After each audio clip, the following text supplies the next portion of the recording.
Salam alaikum, bienvenue sur Muslim Makers, le podcast pour t'inspirer des acteurs musulmans de notre communauté, apprendre de leurs expériences et développer ton potentiel.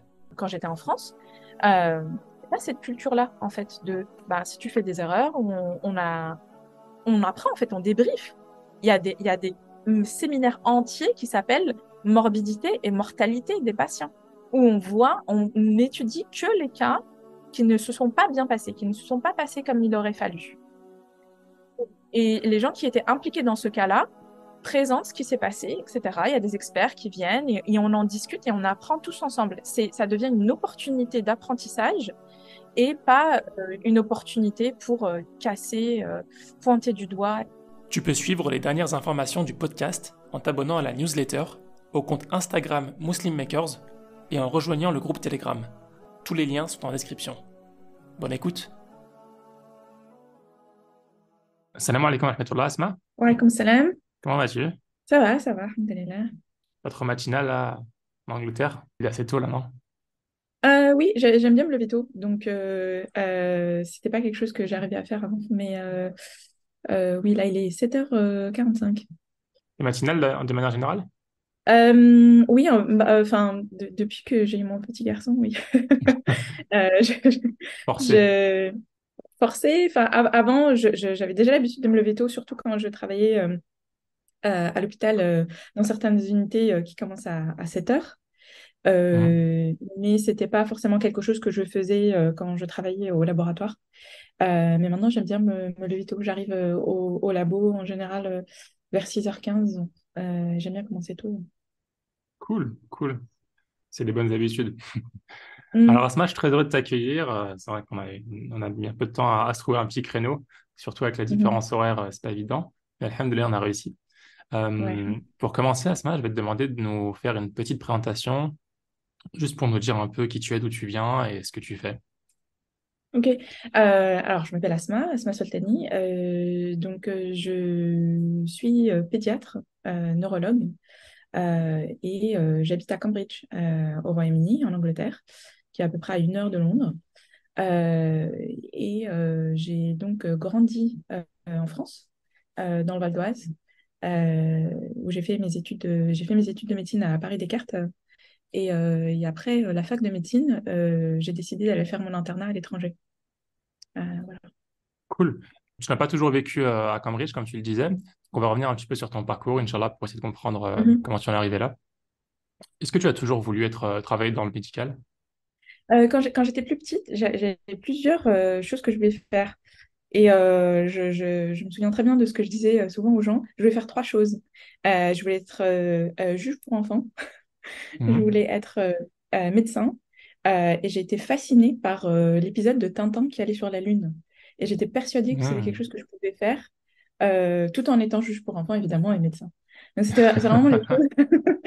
De petit à petit, je me suis rendu compte que aller sur la Lune, c'était peut-être pas possible. Mais oui, être médecin, ça a toujours été, pas l'unique chose à laquelle je pensais, mais oui, ça a toujours été là. D'accord. Donc, tu as fait les études au lycée, quoi, c'était S? Oui, oui, j'ai fait donc un S Ouais. et pendant le lycée, en fait, la médecine, ça se confirmait de plus en plus.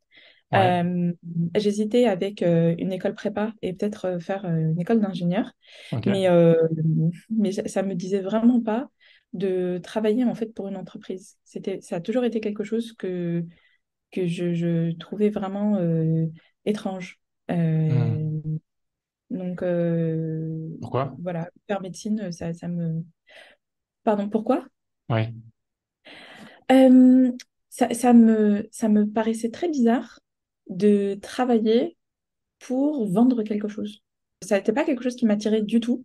Donc j'aimais pas du tout cet aspect-là.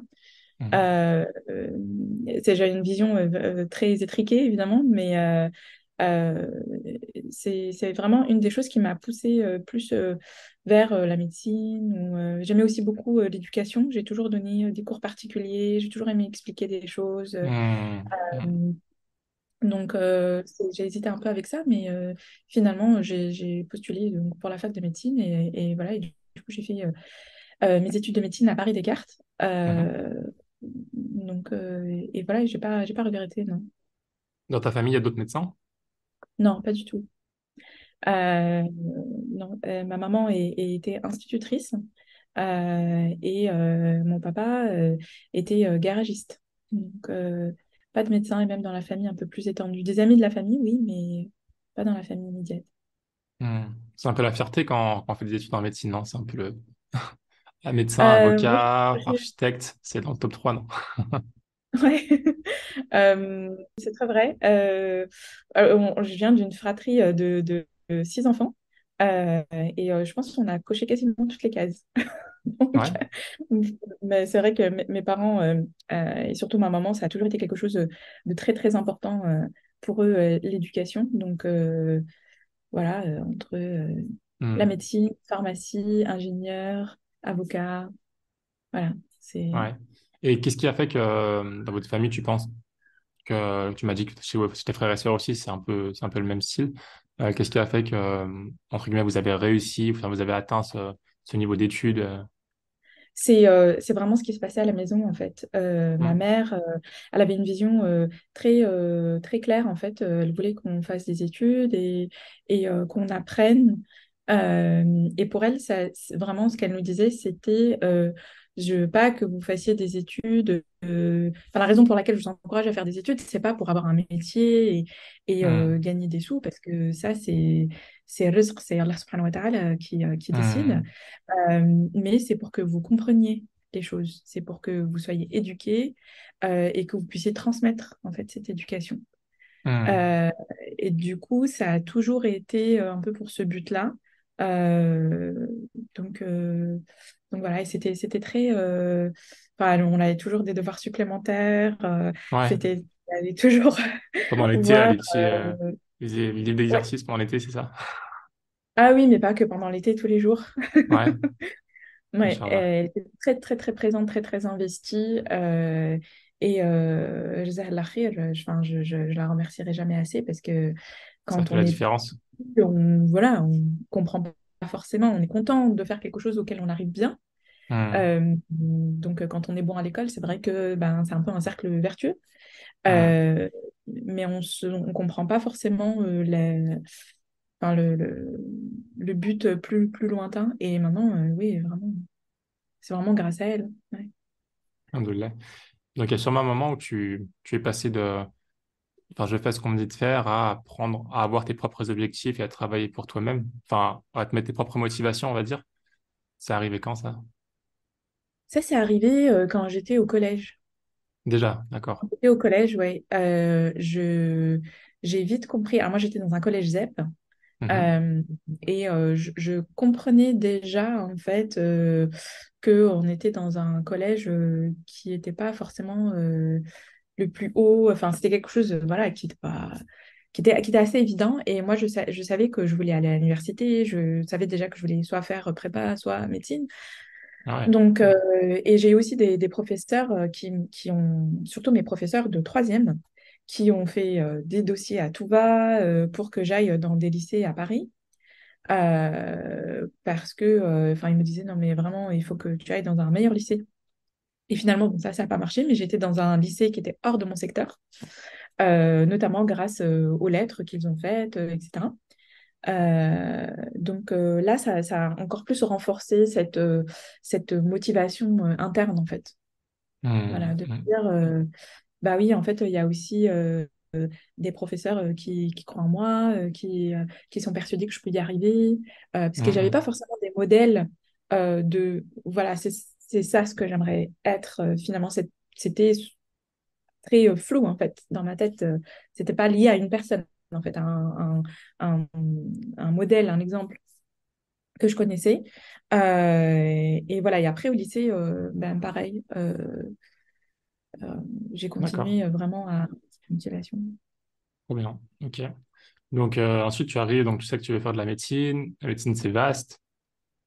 Comment est-ce que Mm. tu fais pour t'orienter? T'as pas fait de prépa, hein, du coup, t'as fait, Oui, t'es rentré en école de médecine, mais la première année, bon, c'est aussi difficile que la prépa, je pense. Tu te débrouilles bien, tu t'orientes comment après? non, la première année de médecine, c'était vraiment le saut vraiment je m'attendais pas du tout à ça. Je savais que c'était très difficile. Mhm. Et en fait, quand je suis arrivée à Paris, je pense que c'est pas le cas dans toutes les facultés de médecine en France. Et après, j'en ai eu la confirmation. Euh, mais en fait, il y a énormément de gens qui, enfin, du coup, d'étudiants qui récupèrent les cours avant, qui font des écoles Mhm. d'été, qui s'appellent des prépas d'ailleurs, mais c'est des trucs payants, quoi, c'est pas au lycée, et qui arrivent extrêmement bien préparés. Et moi, c'était vraiment pas du tout mon cas. Je pensais que j'étais préparée, mais je me suis vite rendu compte. Donc la première année, j'ai pas réussi à avoir médecine. Mhm. J'ai eu sage-femme parce que c'était un concours, je pense peut-être que ça l'est encore, où on passe, enfin, un concours classant qui donne accès à dentiste, médecine, kinésithérapie et sage-femme. Du coup, j'ai eu sage-femme et je me souviendrai toujours il y a un grand amphi en fait où on vient en fonction de son classement et on doit soit accepter, soit refuser en fait si on a eu une place dans une de ces formations. Et donc, on descend et on doit signer des papiers, en fait, devant tout le monde, pour Wow. dire qu'on prend cette place ou qu'on la refuse. Et je me souviens que l'administratrice donc, qui était là, de la scolarité, elle me dit, voilà, est-ce que vous refusez ou vous prenez la place? Et je lui dis, non, je refuse. Et du coup, elle me dit, non, mais attendez, vous comprenez, enfin, vous pouvez pas, si vous refaites l'année, vous n'aurez pas automatiquement cette place. Et en fait, sur le coup, je me suis dit, en fait, on était 3500 candidats. J'étais arrivée 630. Donc, en fait, et le dernier classé en médecine, il était 420, je crois. Donc, en fait, Mhm. elle ne voyait pas le peu de place qui me séparait, en fait, de ce que je voulais. Mhm. Euh, Elle voyait, en fait, enfin, toutes les places que j'avais prises, en fait, avant, quoi. Ouais. Et moi, je voyais ça. Et ça a aussi été un moment où je me suis dit, en fait, oui, il faut croire en soi. Et c'est pas, enfin, faut pas forcément s'attendre à ce que les autres croient en toi, en fait. Mhm. Euh, Ça, c'était, je me souviens, je lui dis, oui, oui, je comprends bien. Et puis elle me dit, ah, ok, je vais juste vérifier. Voilà. Puis j'ai refait l'année et alhamdoulilah, ça s'est beaucoup mieux passé. Mhm. Et après, voilà, j'ai intégré donc, la deuxième année de médecine, qui est en fait la vraie première année de médecine. Vu que pendant la première année, on fait que des maths, de la physique, enfin des matières très scientifiques qui permettent d'avoir des questions qui sont très discriminantes et qui permettent de classer en fait facilement Mhm. Mhm. les étudiants. Ouais, c'est un filtre en fait, hein. Ouais. Juste un filtre. Ok, d'accord. Et après ça, ça s'est simplifié un petit peu.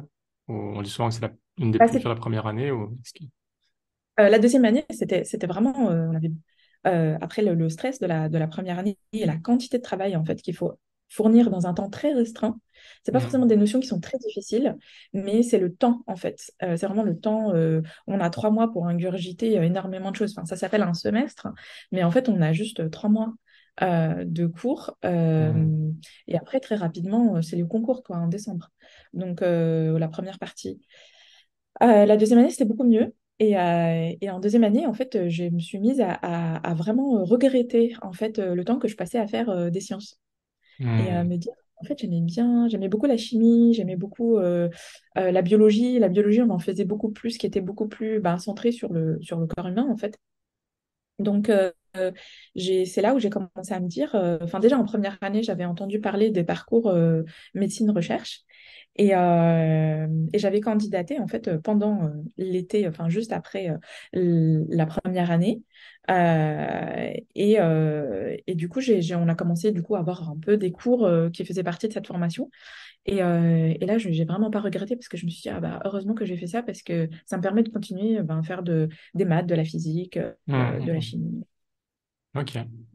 Donc, je crois qu'il y a une sorte de deuxième classement qui apparaît, je crois que c'est en master, au bout de 4 5 ans, euh, où là, on choisit vraiment sa spécialité, c'est ça?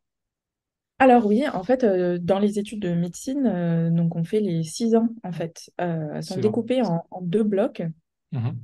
Donc après la première année, donc deuxième, troisième année, on a des stages à l'hôpital, mais qui ne sont pas très contraignants. On a beaucoup de cours.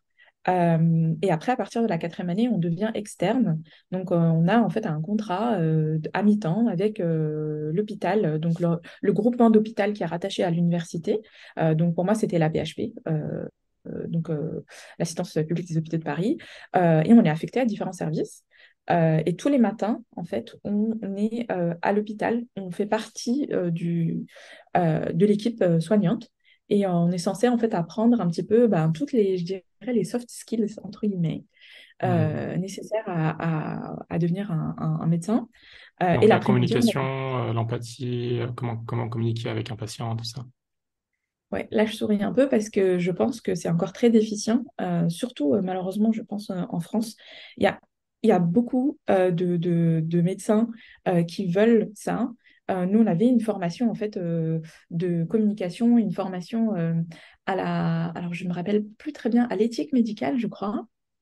Je me Mhm. souviens plus très bien le nom de ce module. C'était très peu d'heures, mais c'était un médecin qui avait été au Canada, en fait, et qui avait été impressionné par la formation justement à la bienveillance qui était faite au Canada. Mhm. Et qui avait voulu importer ça ici. Donc on avait des groupes enfin des petits groupes, quoi, vraiment très petits, où ça ressemblait beaucoup à des groupes de parole, entre guillemets. On faisait des jeux de rôle. On jouait le patient, le médecin. On faisait un petit peu, on réfléchissait un petit peu à notre pratique de la médecine, à ce qu'on, euh, comment est-ce qu'on se sent quand quelqu'un nous dit quelque chose de très difficile ou quand on doit annoncer des nouvelles difficiles, etc. Et ça, vraiment, c'était pas quelque chose qui était fait à l'hôpital, Hmm. malheureusement. Donc voilà, et à la fin des 3 ans d'externat, on passe ce grand concours qui s'appelle l'examen national classant ou l'examen classant national, le CN. Et, euh, et donc, à l'issue de ça, on choisit notre spécialité et notre ville. Ok. Et toi, tu choisis? Moi, je choisis pas. Voilà. Donc, en fait, pardon. En fait, comme j'ai fait le parcours donc, qui s'appelle Médecine Sciences ou l'école de l'INSERM, Mhm. qui est un parcours de formation à la recherche pendant la fac de médecine qui est assez intense. On a l'option, en fait, avant de commencer l'externat, donc avant de commencer la quatrième année, de s'arrêter pour faire un master de recherche. Donc, les modules qu'on fait pendant la deuxième et la troisième année nous permettent de valider un master 1. Mhm. Et donc, moi, je décide de faire ça parce que j'étais vraiment très intéressée par la recherche. Et à l'issue du master 2, on peut revenir et finir la faculté de médecine ou on peut décider de faire une thèse. Donc, moi, j'ai décidé de faire une thèse. Donc, je me suis arrêtée pendant en tout 4 ans Mhm. et j'ai fait une thèse en neurosciences à Paris également. Donc, quand je reviens, En neurosciences, pourquoi en neurosciences en particulier? j'étais vraiment fascinée par le cerveau. Vraiment. Il y avait Ok. deux choses qui m'intéressaient, c'était soit la cancérologie, soit la neurologie. Et j'ai fait mon master 2 en cancérologie et ensuite la thèse, ça a été en neurosciences parce que enfin pour faire une thèse, il y a beaucoup de choses qui sont nécessaires, donc le labo, le groupe, le sujet, etc. Vraiment cette thèse-là en neurosciences, c'est ce qui s'alignait le mieux. Mhm. Et j'ai beaucoup aimé et ça m'a appris énormément. Et ça a confirmé vraiment ma volonté de continuer cette double carrière, en fait, de faire à la fois de la clinique et de la recherche. Donc, quand je reviens en médecine, j'ai donc 4 ans de plus que mes collègues. Mhm. Beaucoup de mes camarades de promo, en fait, sont en première année d'internat. Donc, pendant ma thèse, je discutais beaucoup avec eux de ben, c'était comment l'externat, etc. Et, euh, et quand je suis arrivée, en fait, en quatrième année, donc toute ma promo, en fait, commençait l'externat. Donc, j'avais pas, on était tous dans le même bateau, entre guillemets. Et l'externat, c'est vraiment, c'est une nouvelle page, quoi.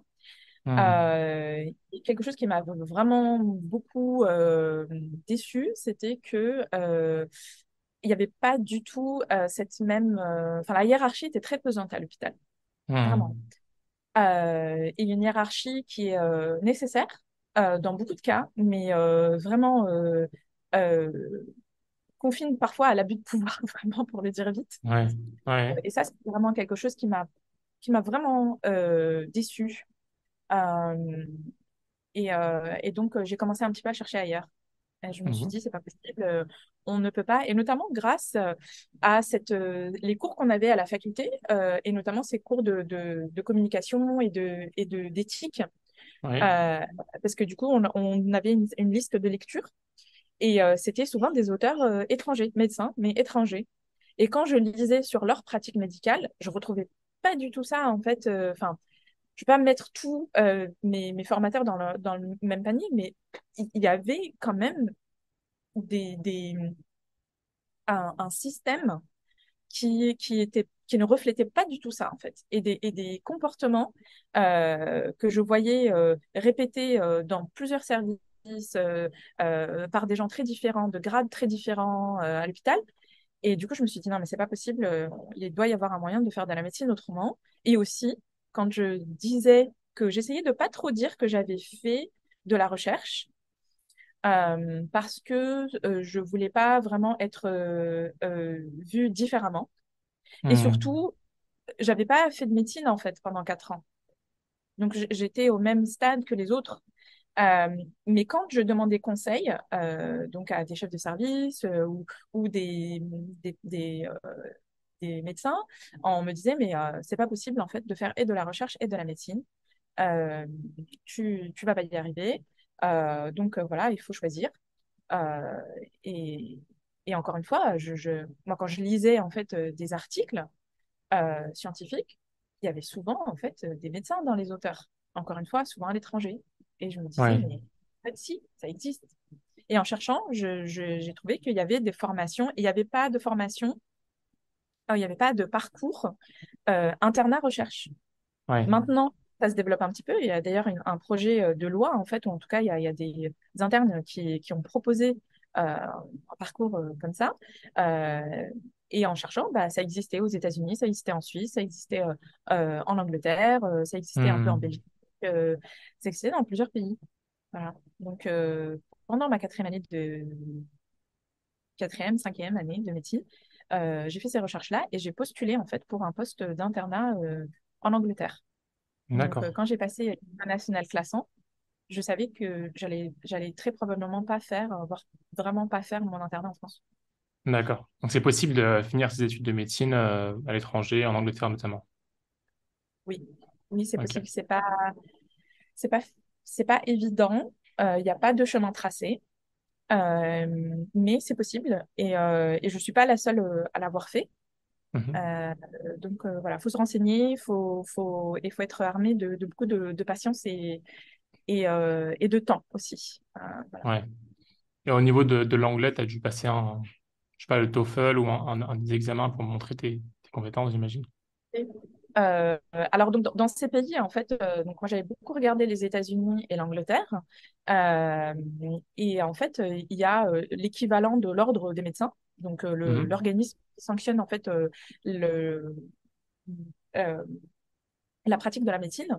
Et en fait, on peut candidater en tant que ce qu'ils appellent International Medical Graduate, donc quelqu'un qui a eu son diplôme de médecin ailleurs.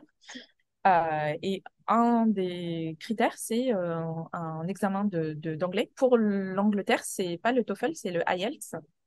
Mhm. Euh, donc, qu'il faut passer. Ils me disent exactement c'est quoi les notes qu'il faut avoir. Il est valide pendant 2 ans.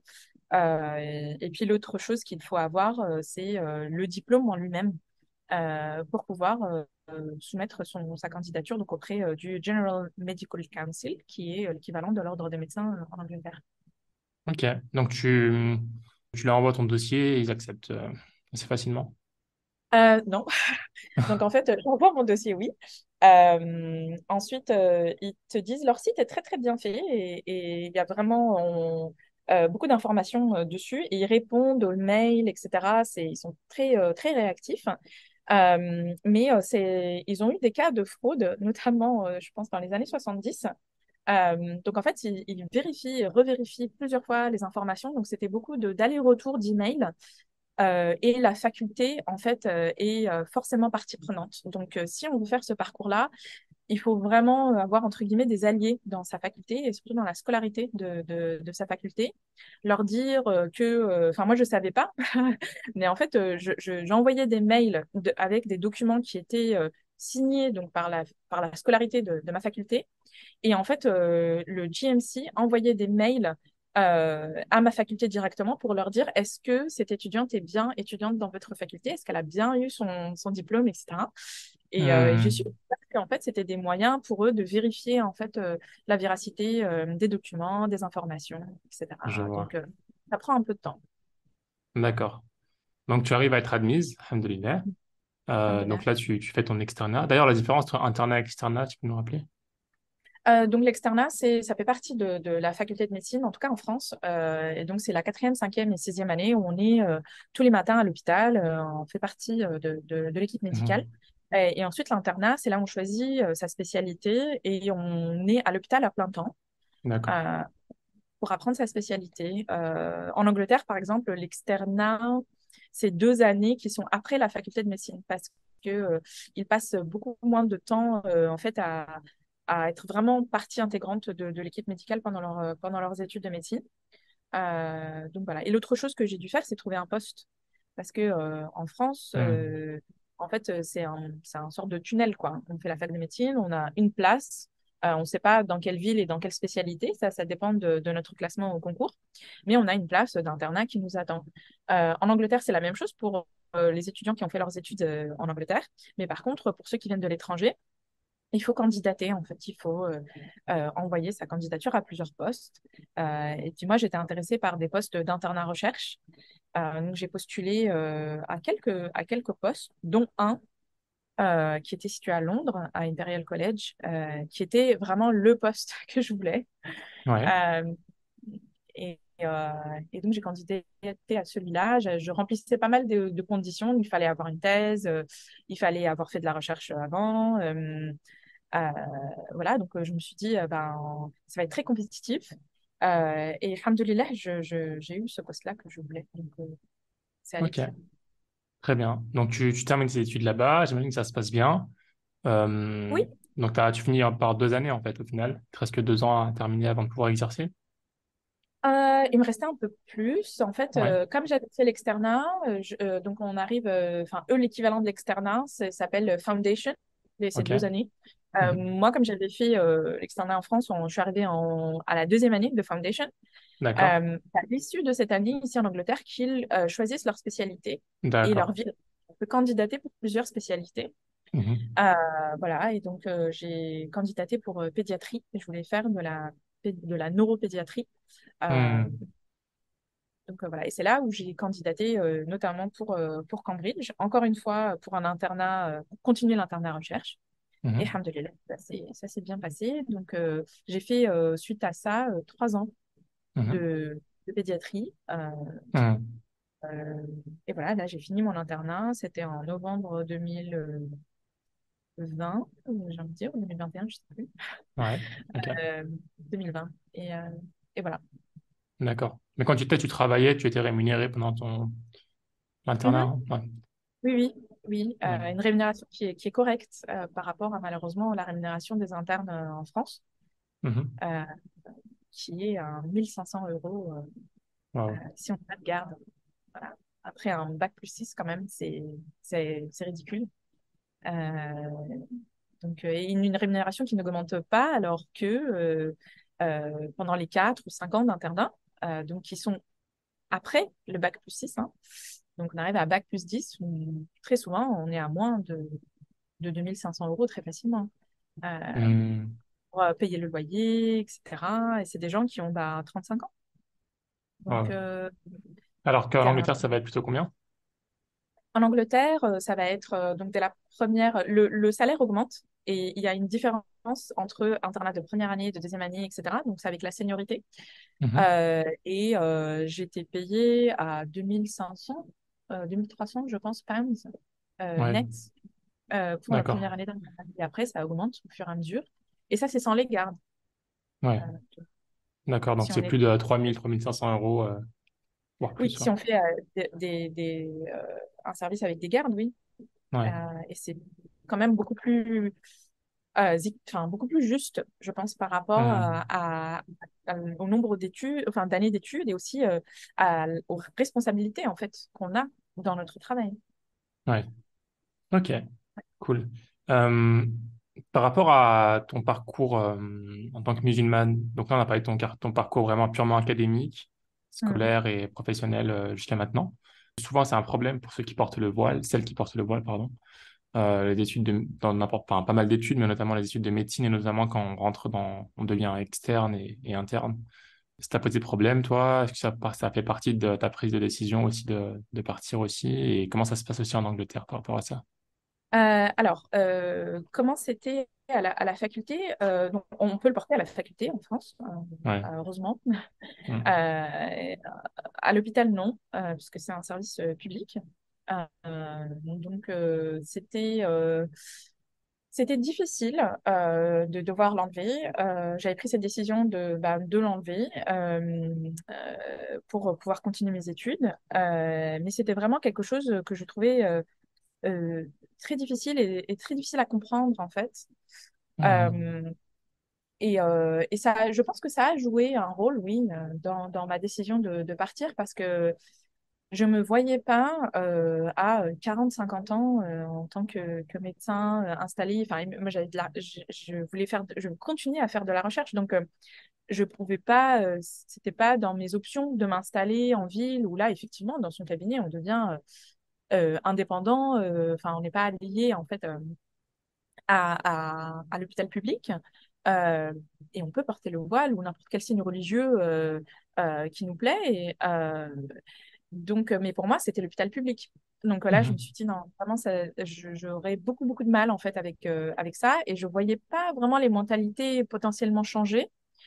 Parce qu'avec mes camarades de promo, pour eux, c'était étrange. C'était bizarre que je porte le Mhm. voile. On me posait souvent la question, mais pourquoi tu le portes? C'était sans cesse des questions qui, moi, Mhm. me semblaient vraiment intrusives, en fait, des gens qui n'étaient pas amis avec moi et qui se permettaient quand même de me poser des questions ou d'émettre, enfin, ou de donner leur avis, en fait. Euh, Mhm. donc oui, ça, c'était difficile. Je pense que la plupart des gens et la plupart des médecins dans les services où je suis passée, c'était vraiment, pour eux, c'était bah, peu importe quoi. Ouais. Euh, qu'on le porte ou pas, mais j'avais souvent des soucis avec plutôt la cadre de santé, euh, Mhm.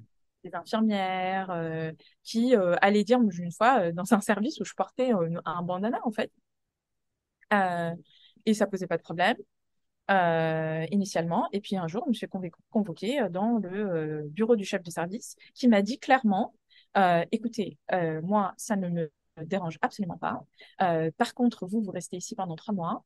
Les collègues et les membres de mon équipe que ça dérange, en fait, bah, je travaille avec eux tout le temps.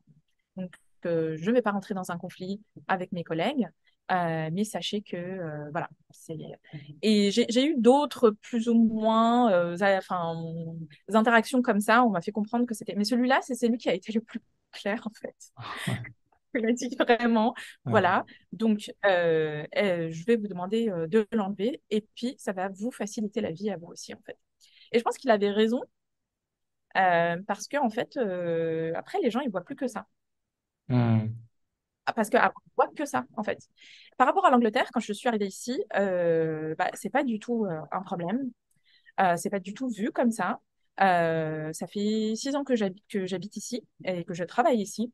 Jusqu'à aujourd'hui, j'attends encore qu'on me pose la question, pourquoi est-ce que je le porte? Ou qu'on me pose n'importe quelle question par rapport à ma pratique religieuse des collègues, quoi. Pas Mhm. des amis ou des gens avec lesquels je suis plus proche, mais des gens vraiment avec qui je travaille. Euh, Jamais.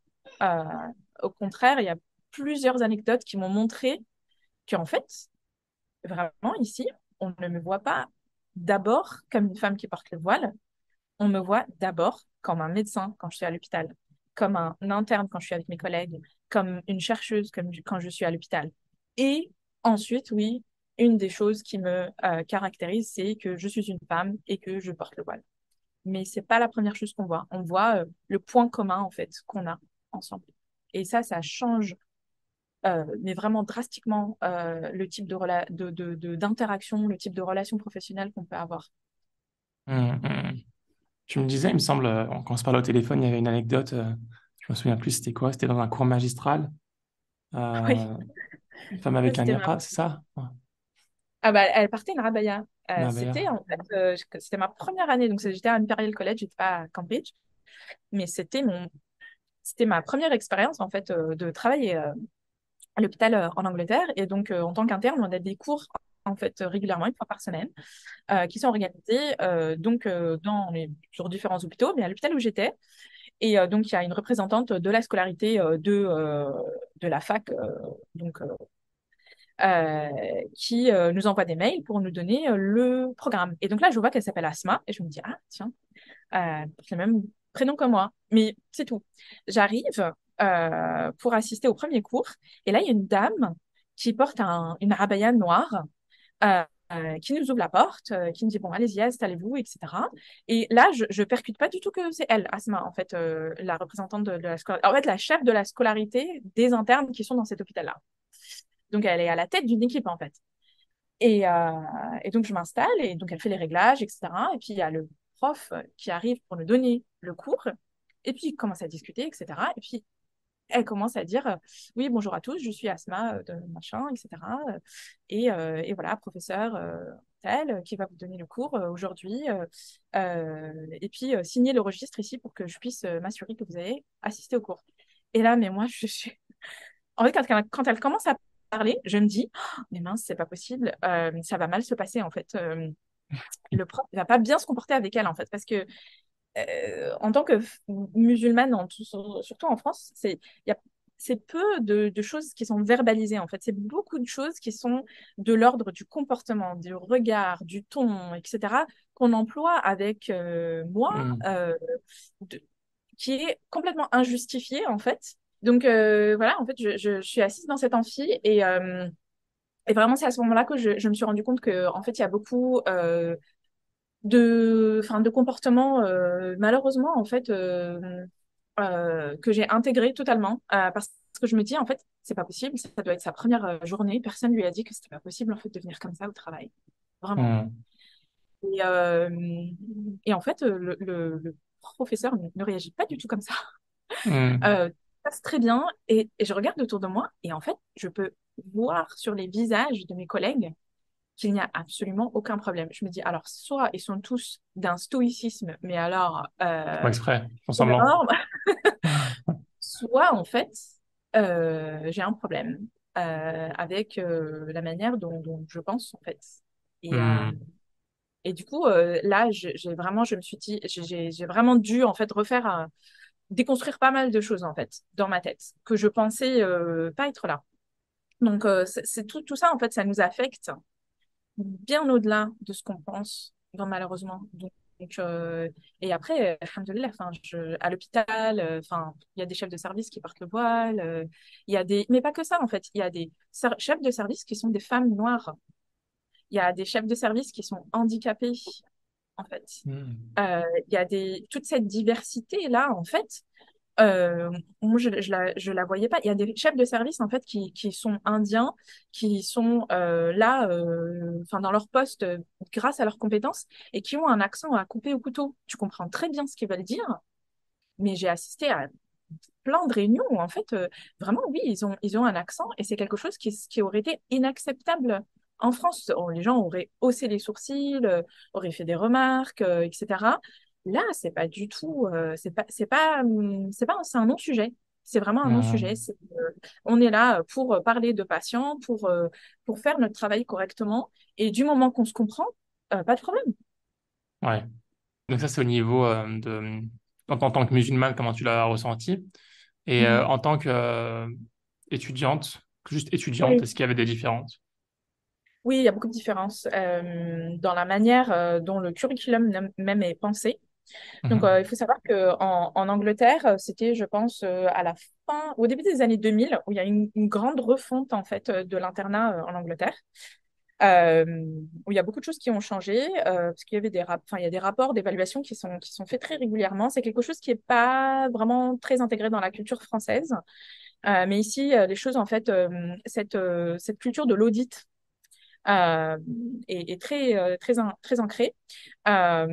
Et donc, il y avait enfin, des problèmes, oui, qui avaient été identifiés dans un de ces rapports, qui était bah, le paternalisme, le fait que les internes faisaient beaucoup trop d'heures, de longues heures, qui étaient un détriment en fait à leur formation, à leur santé, à leur safety aussi au travail. Et donc, Sécurité, beaucoup hein. de choses ont changé. Mm. Voilà, leur sécurité, en fait, leur capacité à prendre des décisions quand ils n'ont pas dormi pendant 24 heures, en fait. Ça, c'est inhumain, en fait. Hmm. Donc maintenant, bah, il n'y a plus de garde de 24 heures. Ou sinon, si c'est des gardes de 24 heures, c'est des gardes qui sont faites en équipe. Donc, on n'est pas seul. Par exemple, dans certains services, dans des gros services, par exemple, de traumatologie, ça fait plus sens, en fait, d'avoir quelqu'un qui est là pendant 24 heures. Mais cette personne ne sera pas seule à ce niveau de seniorité, en fait. Hmm. Euh, donc voilà, et aussi beaucoup de formations pour les encadrants des internes. Donc par exemple, quand on est interne, on a deux encadrants, dont un encadrant qui change tous les 6 mois, parce qu'on fait des stages de 6 mois. Cet encadrant, il y a un encadrant qui nous suit pendant toute l'année et qui est extérieur au service en fait où on passe. Et c'est l'encadrant éducationnel, enfin, ou de formation. Donc lui, il Mhm. va s'assurer qu'on fait bien les cours à l'extérieur des cours en plus qu'on aimerait bien faire, des formations, etc., que ça se passe bien, que s'il y a un souci, en fait, dans un service, ça va être la première personne à laquelle on va s'adresser. Donc, pas de conflit d'intérêt. Mhm. Euh, et ensuite, un encadrant qui est l'encadrant clinique, entre guillemets, qui va évaluer nos compétences cliniques et qui, du coup, doit travailler avec nous, en fait, dans le service, dans les services où on passe.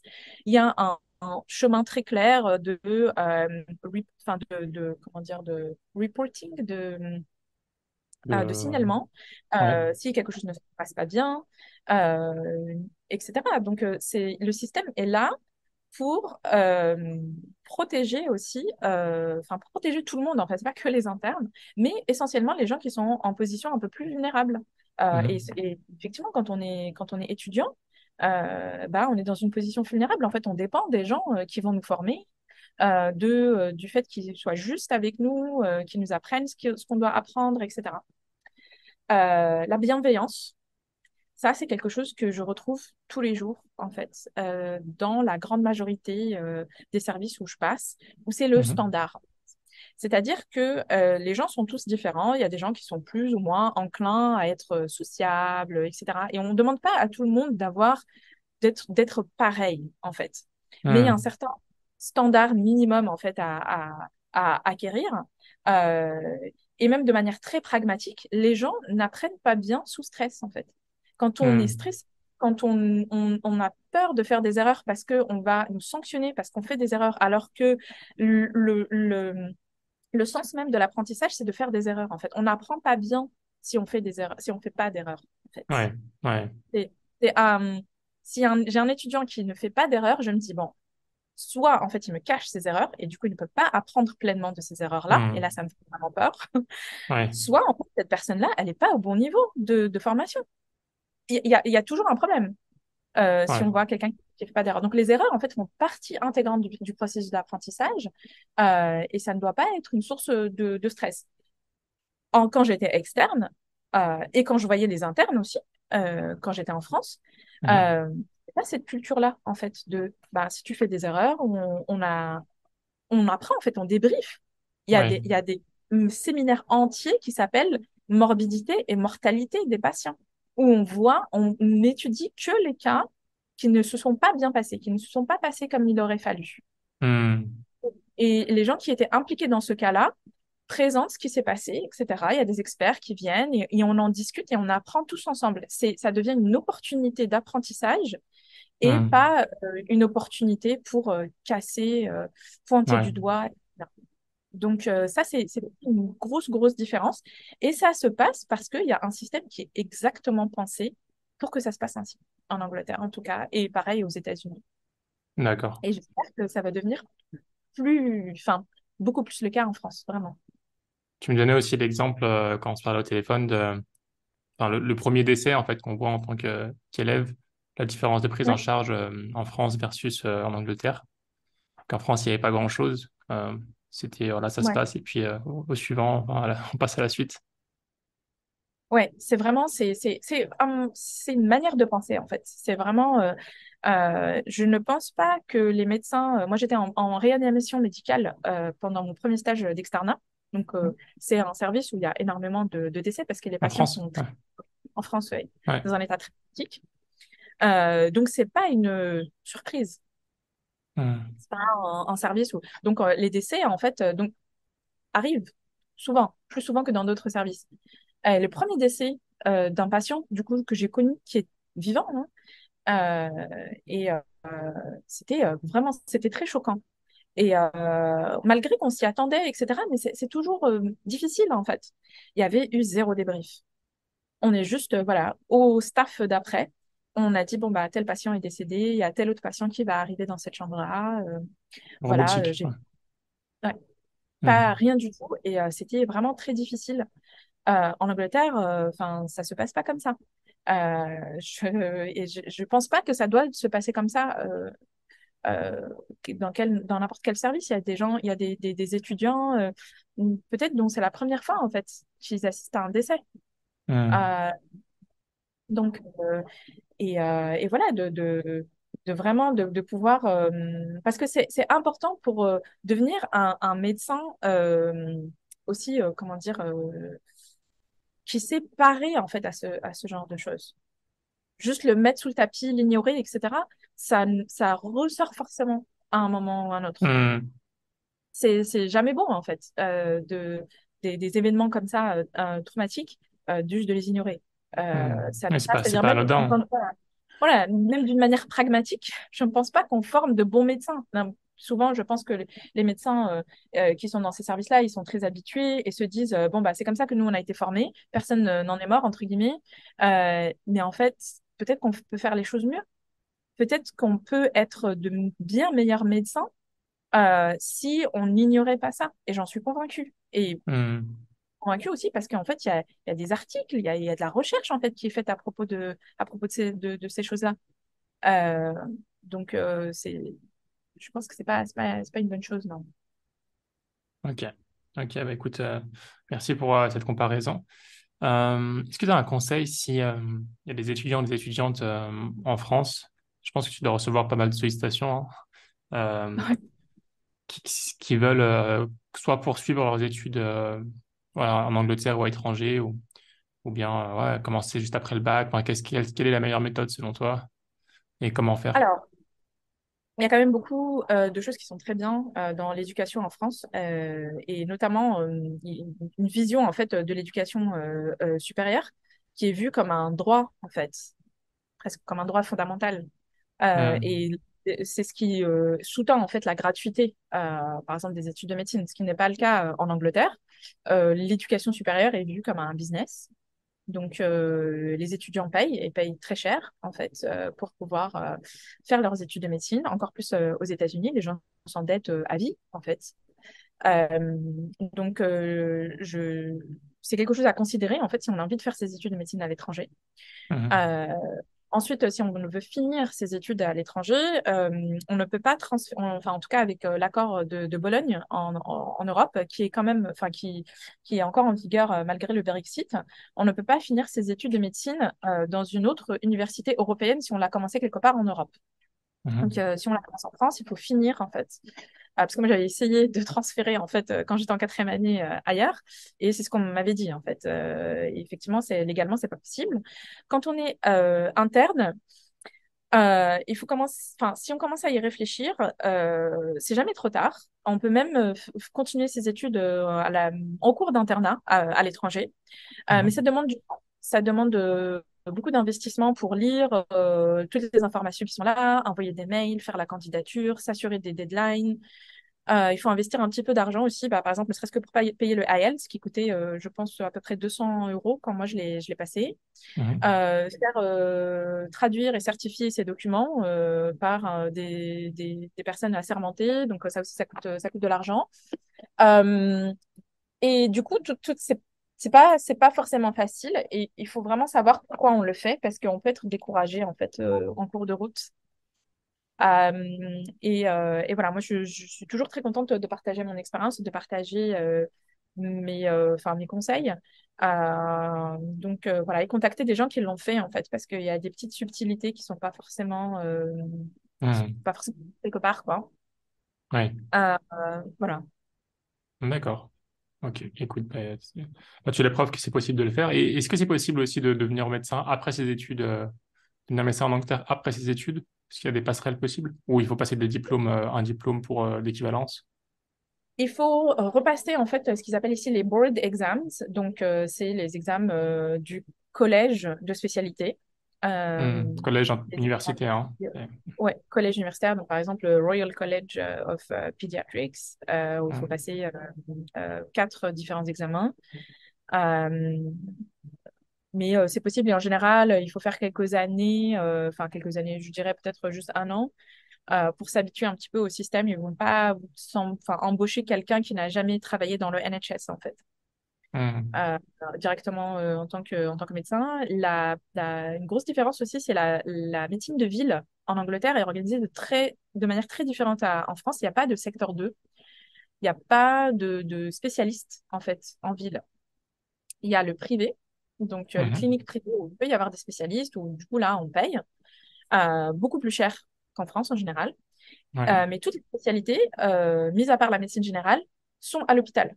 Donc, on ne peut pas venir s'installer et ouvrir un cabinet. En fait, ça n'existe pas. En fait, il ouais, faut soit aller à une clinique privée, être embauché par cette clinique privée, soit travailler à l'hôpital public. Pédiatrie, par exemple, il n'y a pas de pédiatre de ville, il n'y a pas d'ophtalmo de ville, il n'y a pas. Toutes ces spécialités-là sont à l'hôpital. Donc, voilà, si on a un cabinet, je sais pas, de pédiatrie en France, on ne peut pas juste ouvrir un cabinet de pédiatrie en Angleterre comme ça. Hmm. D'accord. Ok, très bien. Bah, écoute, c'était super intéressant. Enfin, merci pour tes conseils. Être médecin, c'est souvent vu comme un métier qui est assez prenant en termes de temps, en termes d'énergie. Donc, je me demandais, du coup, comment est-ce que tu gérais ça avec ta vie de famille? Est-ce que c'est difficile? Est-ce que tu as trouvé tes repères? Oui, ça devient plus difficile, ça devient plus intéressant aussi, je pense. Et alors, c'est très prenant d'être médecin. Je pense que c'est important aussi d'avoir un rapport sain en fait à sa pratique médicale. J'avais plusieurs en France, je me souviens un médecin qui me disait quand tu enlèves ta blouse, il faut que tu laisses tes patients là où tu accroches ta blouse. Et je pense que ce médecin avait raison parce que c'est très difficile de faire ça, parce que c'est des humains en fait qu'on rencontre. C'est c'est très difficile de complètement switch off en fait, d'éteindre Éteindre. cette partie-là de son cerveau.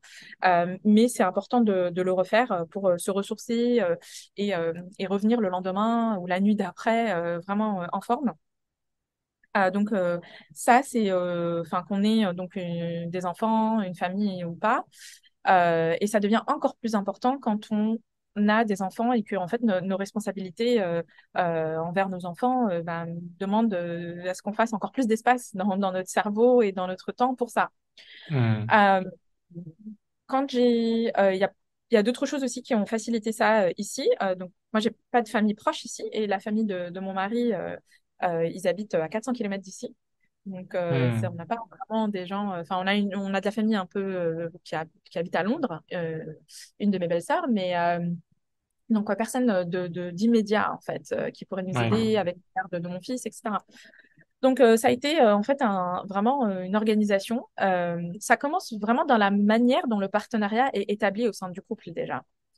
Vraiment, c'est avec mon mari, on est vraiment une équipe en fait, et on se soutient pour nos différents rôles, nos différents objectifs, euh, et du coup, c'est tous les deux mis à mi-temps en fait. Donc ça, c'était une des choses qui a vraiment changé la manière dont j'ai pu retourner au travail après mon congé maternité. Hmm. Donc, on partage en fait le temps qu'on passe à élever notre petit garçon. Donc, C'est lui donc il a 1 an et demi maintenant. Machallah. Et voilà, ça c'est quelque chose de central en fait, vraiment de central. Et si on n'a pas, si on n'a pas la capacité ou l'opportunité de faire ça, Mhm.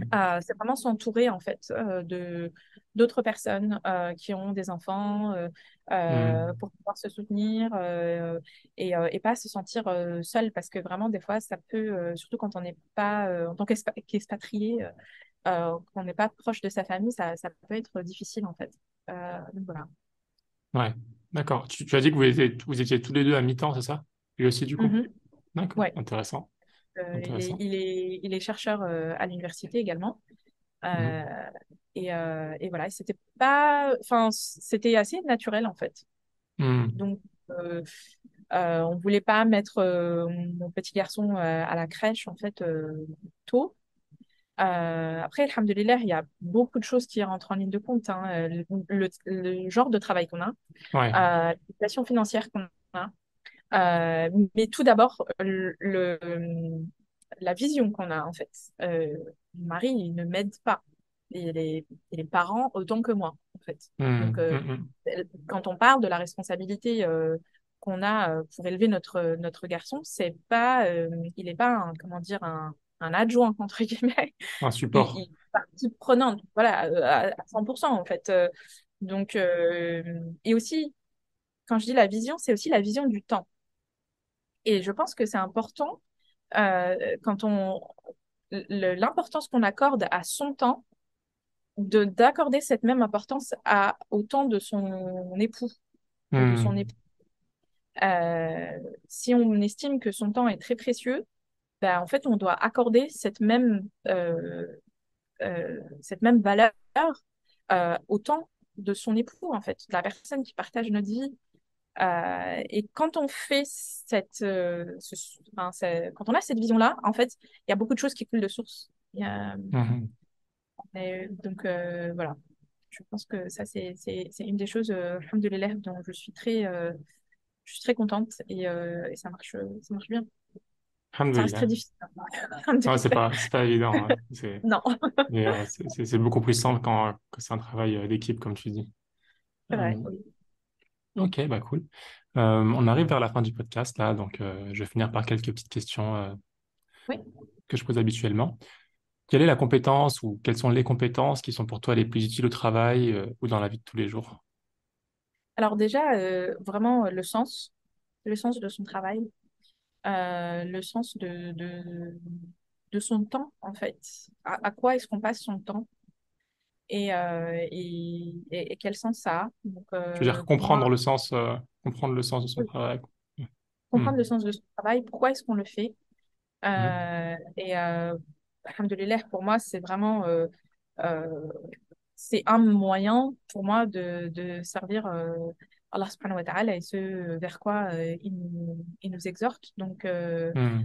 être utile aux autres, être un agent du bien, euh, j'espère, Inch'Allah. Hmm. Euh, donc ça, c'est quelque chose, je pense, qui est vraiment essentiel. Et ensuite, des compétences, la persévérance euh, et l'enthousiasme. Être Hmm. enthousiaste. Et vraiment aller puiser cet enthousiasme vraiment parfois très profond quand ça va pas forcément dans le sens où Hmm. Comment tu arrives et à rester enthousiaste à tout moment?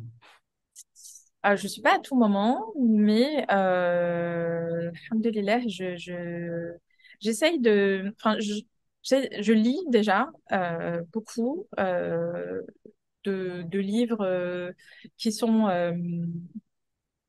comment dire heureux, entre guillemets. Je lis pas trop de choses qui sont Positive. tristes, voilà, Hmm. des choses un peu gaies. J'écoute aussi pas mal de podcasts et notamment des podcasts de rappel.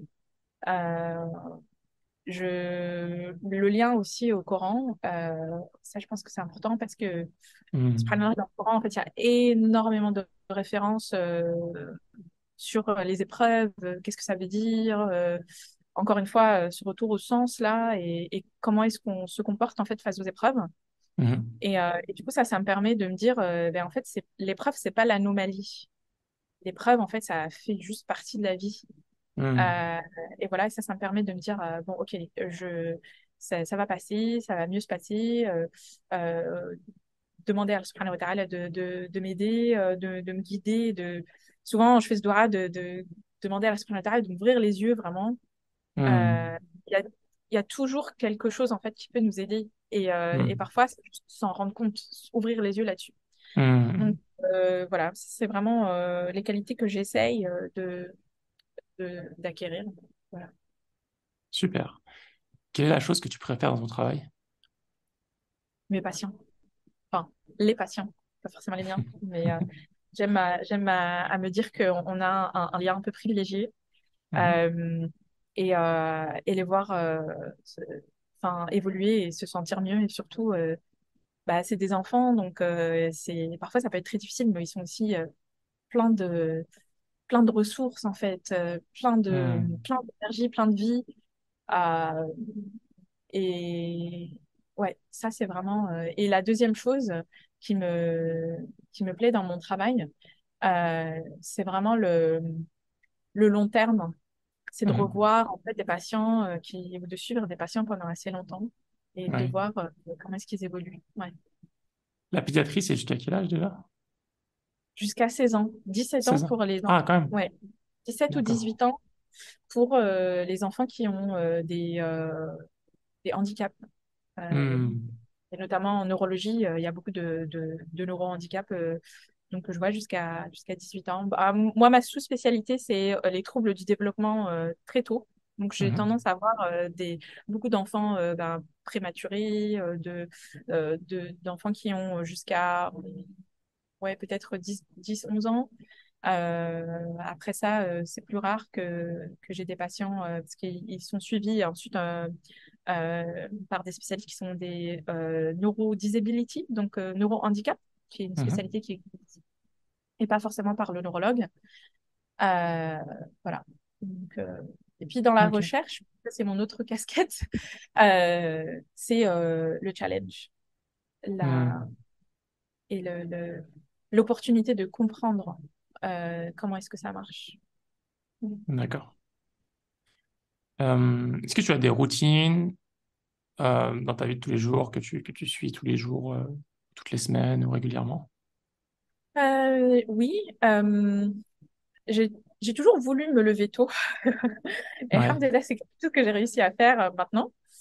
Donc ça, j'aime bien me lever tôt, me lever avant le fajr, avant le lever du soleil. Et ça, c'est vraiment quelque chose que c'est beaucoup plus difficile en été. Ouais. Mais en tout cas, dans les mois d'hiver, ça c'est quelque chose qui change beaucoup la manière dont ma journée se passe. Mhm. Euh, je fais aussi vraiment de l'exercice physique autant que possible. J'en faisais beaucoup avant la naissance de mon fils. Et après, c'était un peu plus difficile de reprendre, ce qui est totalement normal et physiologique. Mais maintenant, je reprends ça et ça, c'est vraiment quelque chose aussi. Maintenir le lien avec d'autres musulmanes et d'autres femmes musulmanes. Je pense que Mhm. ça m'aide aussi beaucoup. Ok. Tu parlais de livre tout à l'heure, tu disais que tu aimais bien lire. Est-ce Mm. que tu as une recommandation ou quelques recommandations de livres qui t'ont marqué?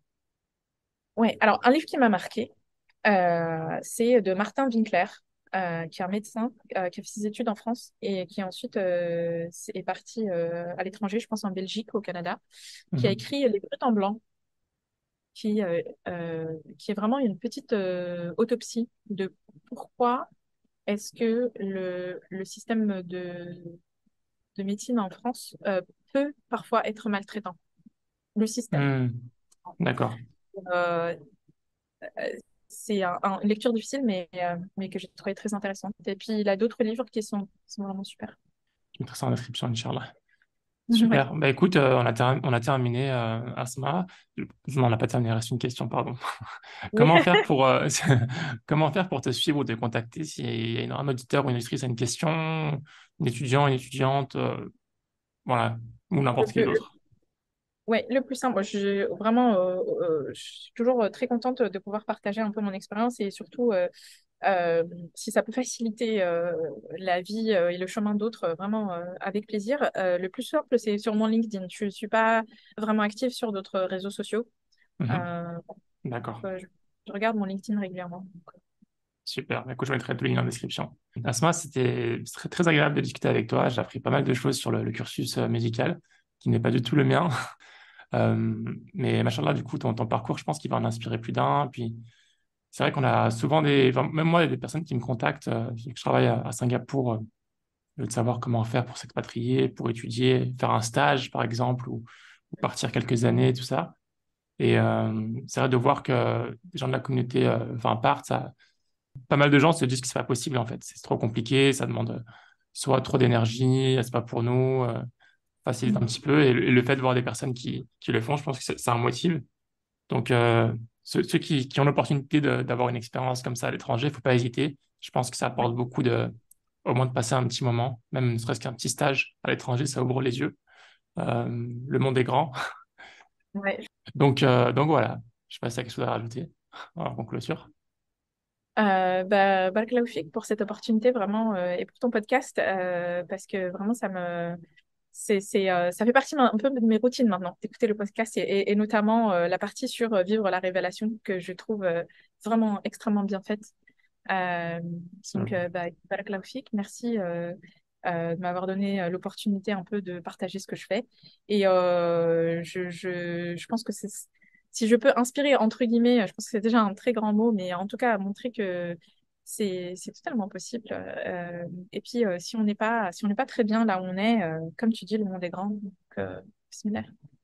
Bismillah. C'est belle parole. Je dis, je te dis à très bientôt, Inch'Allah, qu'il te facilite dans ta recherche et dans tout ce que tu entreprends. Et je te dis à Barakallahu. bientôt, Inch'Allah. Salam À alaikum. bientôt. Abdelrahman. Wa alaykoum salam. Si cet épisode t'a plu, je te propose de le partager à 3 personnes de ton entourage, à noter le podcast 5 étoiles sur Apple Podcast et à invoquer Dieu pour qu'Allah mette la baraka dans cette initiative. À bientôt, Inch'Allah. Salam alaikum.